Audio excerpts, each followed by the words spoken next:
Hello everyone, मैं Sangeeta expert में आप सबका स्वागत करती हूँ। जैसा कि अभी तक हमारा जो टॉपिक चल रहा था वो वस्त्र विज्ञान के ऊपर चल रहा था, लेकिन अब आज मैं जो टॉपिक लेके आई हूँ वो बच्चों के बार बार कमेंट आ रहे हैं कि हमें आरडीए के बारे में बताओ कि आरडीए क्या है। आरडीए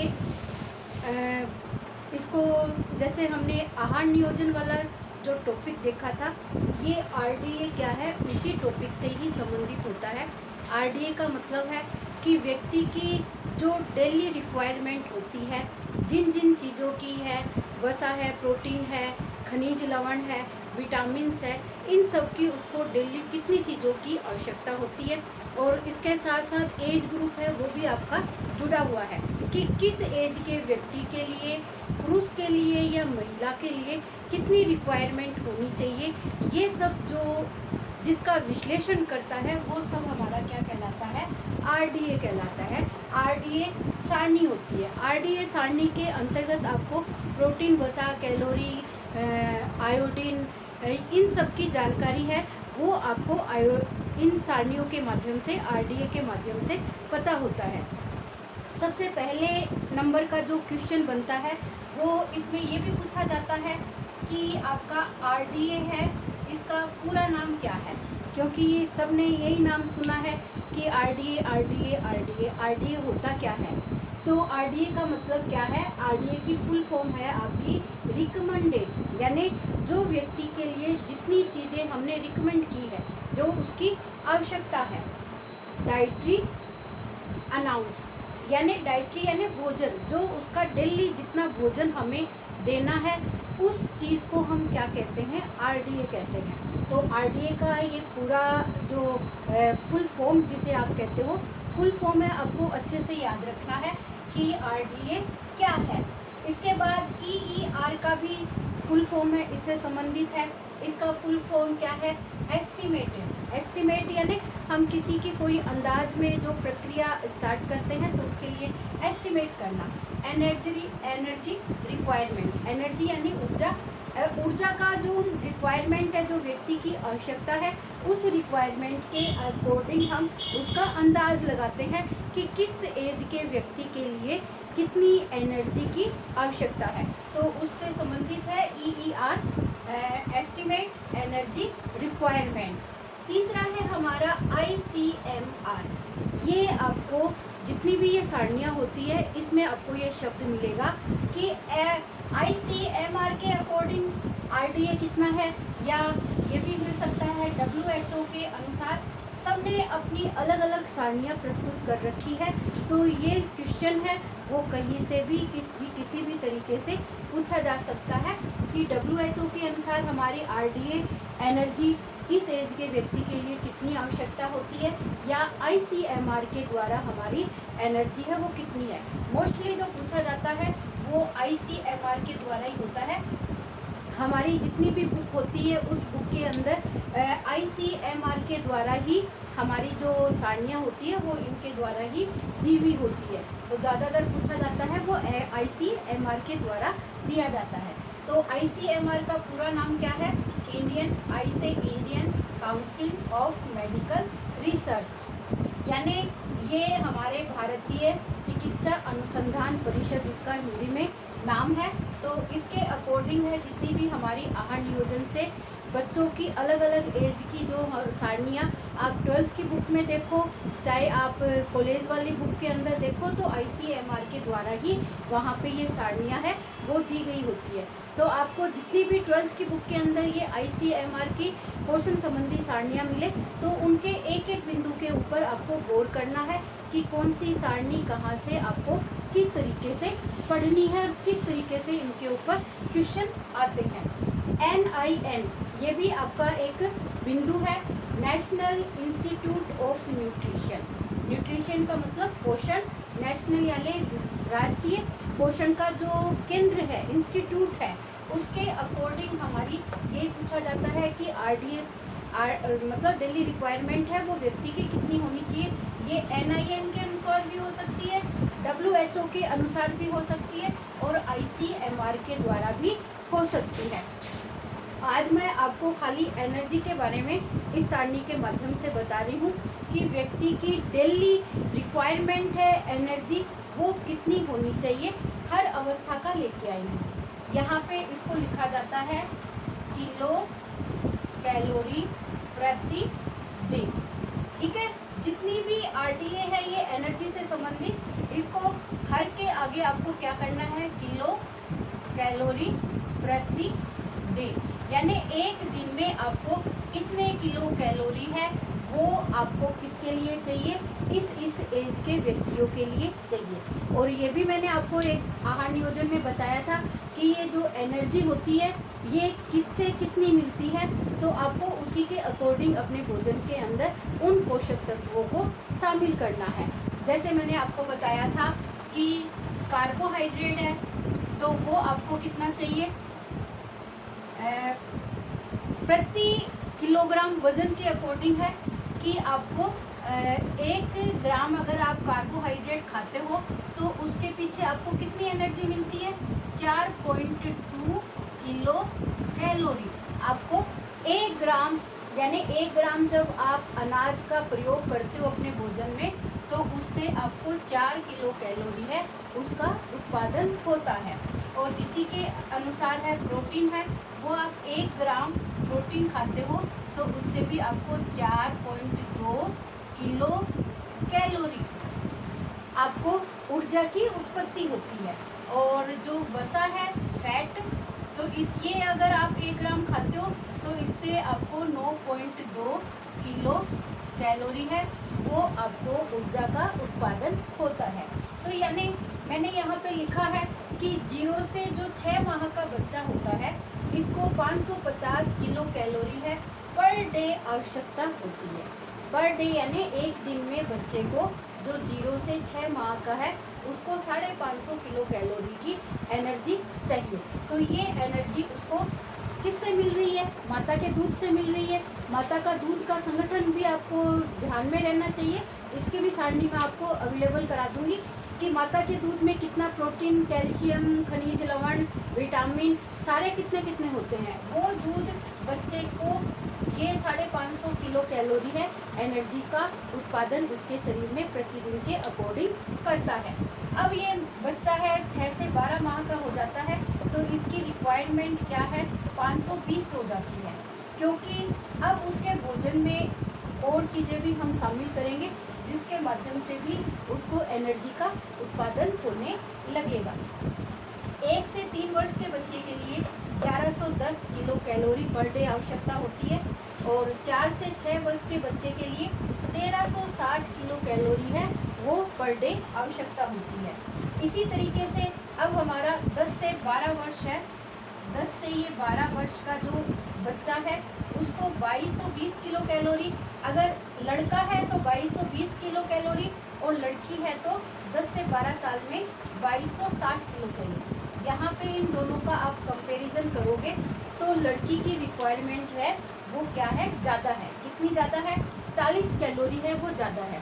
क्यों है, क्योंकि 10 से 12 साल की जो लड़कियां हैं उनका विकास हमारे पहले होता है और लड़कों का विकास क्या होता है, 14 से 16 साल की उम्र में है वो ज़्यादा विकास होता है। तो जब लड़के 14 से 16 वर्ष के होंगे तो उस समय उनको उनकी ऊर्जा की जो एनर्जी है वो उस समय ज़्यादा आवश्यकता होगी, लेकिन लड़कियों को 10 से 12 वर्ष की उम्र में लड़कों की अपेक्षा ज़्यादा एनर्जी की आवश्यकता है। तो लड़कियों को 1260 है और लड़कों को 1220 किलो कैलोरी है वो पर डे की आवश्यकता होगी। अब इसी के अकॉर्डिंग 13 से जो 15 साल के बॉयज़ है, बॉयज़ को हमने क्या लिखा है, 2860 लिखा है और यही 1315 जो वर्ष की लड़कियां हैं उनको हमने 2400 कैलोरी लिखा है। यहाँ पे जो रिक्वायरमेंट है वो लड़कियों की कम हो गई, लड़कों की ज़्यादा हो गई, क्योंकि ये 13 से जो 15 वर्ष के बच्चे हैं, लड़के हैं, उनकी रिक्वायरमेंट क्या होती है, इस समय जल्दी होती है। इस एज के अंदर लड़कों का विकास है वो तीव्र गति से बढ़ता है, जबकि 13 से 15 वर्ष की में लड़कियों की विकास की जो गति होती है वो थोड़ी कम हो जाती है। ये आपको 10 से 12 वर्ष में लड़कियों की ग्रोथ है वो अगर लंबाई भी देखी जाए तो लड़कियां लंबी हो जाती है और लड़के हैं इनसे कम विकसित होते हैं। तो इनका अलग अलग एज ग्रुप के अंदर लड़कियों की लंबाई के अंदर भी कम और ज़्यादा का आपको फ़र्क है, वो उनकी एज के अकॉर्डिंग आपको अंतर मिलता है। अब यहाँ पे 16 से 18 वर्ष का जब लड़का है तो इसकी रिक्वायरमेंट 3320 किलो कैलोरी है, जबकि लड़की की रिक्वायरमेंट है जो 16 से 18 वर्ष की है, इसकी 2500 किलो कैलोरी पर डे की आवश्यकता होती है। यानी देखने को आपको क्या मिल रहा है, जो लड़के हैं आपके, लड़कों की रिक्वायरमेंट है वो ज़्यादा होती है लड़कियों की अपेक्षा। खाली एक 10 से 12 वर्ष की एज का ही ग्रुप ऐसा है जिसमें लड़कियों की रिक्वायरमेंट ज़्यादा है और लड़कों की रिक्वायरमेंट है वो लड़कियों से कम है। और ये जो 4 से 6 वर्ष तक या मतलब 9-10 वर्ष से कम बच्चे होते हैं, इनकी रिक्वायरमेंट होती है वो लड़के और लड़कियों की सेम होती है, क्योंकि उस समय लड़के और लड़कियों का कोई अंतर नहीं होता, उनकी ग्रोथ है वो एक जैसी देखी गई है। अब आपको एक तो सामान्य पुरुष और एक महिला, इन दोनों में अंतर करना पड़ेगा इनकी क्रियाशीलता के अकॉर्डिंग। ये मैंने आपको बताया था कि व्यक्ति की जो क्रियाशीलता होती है वो 3 तरीके की होती है। एक तो होती है सामान्य क्रियाशील, जो सामान्य कार्य करने वाले व्यक्ति होते हैं। एक होते हैं आपके मध्यम कार्य करने वाले व्यक्ति। एक है आपके अधिक क्रियाशील, यानी जो अधिक खान वगैरह में काम करते हो या कोई श्रमिक वर्ग हो, तो उस तरीके के जो व्यक्ति होते हैं उनको हम अधिक क्रियाशील व्यक्तियों की श्रेणी में लेते हैं। एक सामान्य पुरुष जिसका वजन कितना बताया गया है, 65 kg बताया गया है, और एक महिला जिसका सामान्य वजन है वो 55 किलो यानी 55 kg है, वो माना गया है।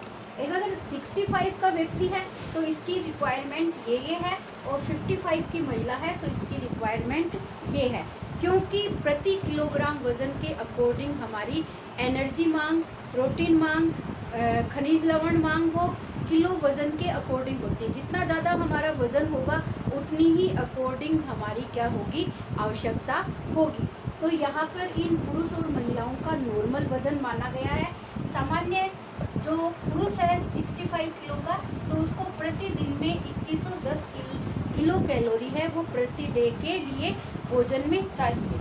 और अगर मध्यम है तो इसको 2710 चाहिए। अगर अधिक क्रियाशील है तो इसको 3470 किलो कैलोरी है प्रति डे है, उसको भोजन में ये किलो कैलोरी है उसको रिक्वायरमेंट देखी जाती है।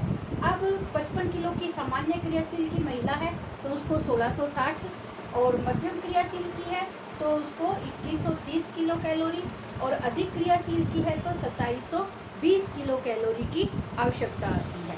अब उसकी विशेष अवस्था आ जाती है। विशेष अवस्था का मतलब आप समझते हो, महिला या तो गर्भवती है या फिर वो धात्री है।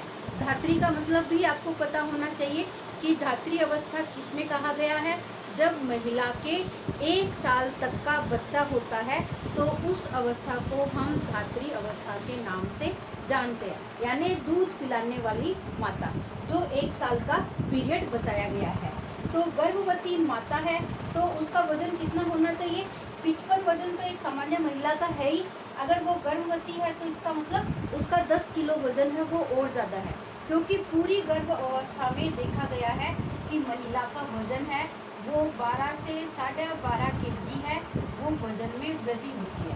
तो जो सामान्य गर्भवती महिला है उसका वजन 10 + 10 kg होना चाहिए, और साथ में उसकी जो रिक्वायरमेंट है वो 350 किलो कैलोरी है, वो उसकी और प्रतिदिन की बढ़ जाती है। अब ये प्रतिदिन की क्यों बढ़ी, क्योंकि उसके साथ उसके बच्चे का भी विकास है वो चालू है, तो उस बच्चे के विकास के लिए उसको 350 किलो कैलोरी है वो और अर्जित करनी है। और ये 350 किलो कैलोरी है उसके भोजन में आपको कार्बोहाइड्रेट, प्रोटीन, फैट, मिनरल, आपको सब कुछ क्या होगा, ज़्यादा ऐड करना होगा, ताकि इसको ये 350 कैलोरी है उसकी प्राप्ति हो सके। तब उस गर्भवती माता का विकास की प्रक्रिया है वो पूर्ण रूप से सही हो सकती है। अब गर्भवती के लिए तो आपको, जैसे अगर वो सामान्य क्रियाशील है तो 1660 + 350 हो जाएगा। अगर वो मध्यम क्रियाशील है तो 2130 प्लस 350 हो जाएगा। और अगर अधिक क्रियाशील है तो 2720 प्लस 350 हो जाएगी। इसलिए इसको प्लस करके लिखा जाता है, क्योंकि नॉर्मल तो उसकी ये आवश्यकता है ही है। इस नॉर्मल में ये 350 किलो कैलोरी की मुझे और अधिक आवश्यकता होगी। अब आ जाती है धात्री अवस्था। अब धात्री अवस्था में 2 स्टेज होती है। एक तो बच्चा अगर 0 से 6 माह का है तो उसे 600 कैलोरी है वो प्रतिदिन अपने भोजन के अंदर शामिल करनी है। अगर वो 7 से 12 माह का है तो उसको क्या करना है, 520 कैलोरी है उसको अपने भोजन में शामिल करनी है। क्योंकि अब बच्चे की रिक्वायरमेंट क्या होगी, वो माता के पोषण के ऊपर नहीं होगी, बल्कि उसका जो पूरक आहार के बारे में मैंने आपको बताया था, पूरक आहार के ऊपर बच्चा डिपेंड हो जाता है। तो ये आपकी 80 कैलोरी है वो आपकी कम हो गई है माता के भोजन में। अगर 0 से 6 का है तो उससे 600 कैलोरी है वो अतिरिक्त चाहिए। अगर 7 से 12 का है तो उसे 520 कैलोरी है उसे अतिरिक्त भोजन की आवश्यकता होती है। अब इसके साथ ही मैंने 2 क्वेश्चन हैं वो आपके देखे थे, तो उन 2 क्वेश्चनों को मैं लेके आई हूँ। एक तो है 1989 जहाँ पे आरडीए सारणी तैयार की गई थी। अब इसके बाद है आरडीए सारणी है वो आपकी क्या हुई है, 2020 के अंदर बनी है। तो इसमें जो पुरुष और महिला का सामान्य वजन निर्धारित हुआ है, तो दोनों के कंपैरिजन में मैंने आपको लिख के बताया है। क्वेश्चन है वो दोनों ही बने हुए हैं। 1989 में पुरुष और महिला का वजन कितना था, 60 किलो था पुरुष का और महिला का कितना था, 50 किलो था। यही वजन बढ़ के 2020 में जब नई आरडीए सारणी आप लोगों के सामने आई है तो उसमें पुरुष का 60 से बढ़कर कितना हो गया, 65 हो गया, और महिला का 50 से बढ़कर 55 केजी का हो गया। अब जो रिक्वायरमेंट है वो जो पहले की सारणी थी वो 60 और 50 वजन के अकॉर्डिंग थी, और अब की जो सारणियाँ तैयार हुई है वो 65 और 55 के अकॉर्डिंग तैयार हुई है। तो ये दोनों ही प्रश्न आपके आरडीए सारणी से बन सकते हैं कि 1989 के अंदर आरडीए में पुरुष और महिलाओं की एज है वो कितनी थी, और जो 2020 है तो उसके अंदर पुरुष और महिला की एज है वो क्या निर्धारित की गई है। एक क्वेश्चन मैंने आपका ये रखा है कि आरडीए 2020 में पुरुष व महिला की संदर्भ आयु क्या थी। जो ये आरडीए सारणी तैयार की जाती है तो इसमें एक संदर्भ एज है वो निर्धारित की गई थी पुरुष और महिला की। तो वो पुरुष और महिला की 2020 में तो 19 से 39 वर्ष मानी गई है, और जबकि 2010 के अंदर यही संदर्भ एज है वो 20 से 39 वर्ष मानी गई है। तो आज के लिए हमारी आरडीए सारणी है, इसको पूरे को आपको नोट करना पड़ेगा, क्योंकि ये कोई समझने वाली चीज़ नहीं है। इसको आपको एक एक इनकी किलो कैलोरी है कि किस एज वाले व्यक्ति के लिए कितनी चाहिए, तो ये आपको सारा रटना पड़ेगा, क्योंकि प्रश्न है वो कहीं से भी कोई भी पूछा जा सकता है कि एक सामान्य पुरुष की मध्यम क्रियाशील व्यक्ति के लिए कितने कैलोरी चाहिए, एक अधिक क्रियाशील व्यक्ति के लिए कितने कैलोरी चाहिए। तो इसमें समझाने वाला बिंदु कोई भी नहीं है, आपको खाली ये पूरा तैयार करना पड़ेगा याद करने के अकॉर्डिंग। अगर आपको ये वीडियो पसंद आया हो तो इसको लाइक और शेयर करना, और चैनल को सब्सक्राइब करना ना भूलें, क्योंकि आपको ये फ्री सेवा मिल रही है। फ्री चैनल है जिसके ऊपर मैं पूरा सिलेबस है वो आपके सिलेबस के अकॉर्डिंग तैयार करवा रही हूँ। तो कम से कम आप इसको शेयर और लाइक सब्सक्राइब करना ना भूलें। Thank you for the watching everyone.